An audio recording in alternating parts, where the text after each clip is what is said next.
Welcome to the Slop Temple. We pray this video helps. You're starting by preparing both apps and the lights. Open the Alexa app now and make sure your phone is on the same Wi-Fi as the lights. This avoids pairing conflicts. Next, put the light into its pairing or factory mode.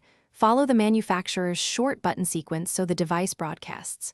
Once done, log into the light maker's account if required. You'll often need that to link services. Make sure Bluetooth is off unless the light requires it, and then move to Device Discovery in Alexa. You'll now enable the vendor skill inside Alexa and grant account access. Open Skills and Games, search the manufacturer, and tap Enable. This connects Alexa to the vendor cloud. When prompted, sign in with the credentials you prepared so Alexa can control your lights. After linking, use the Discover Devices button or speak, "Alexa, discover devices," to trigger a scan. Alexa queries both local network and cloud devices. Be patient. Discovery can take 20-60 seconds. You're finishing by organizing and testing control so voice commands are reliable. Assign each discovered light to a room and give clear names. This makes phrases shorter and reduces confusion.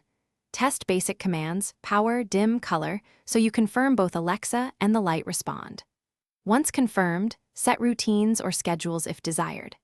If a light fails, power cycle the bulb or hub, confirm Wi-Fi credentials, and relink the skill. Often a quick reset fixes cloud token issues.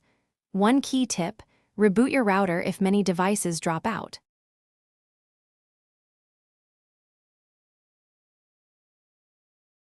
Thanks for watching.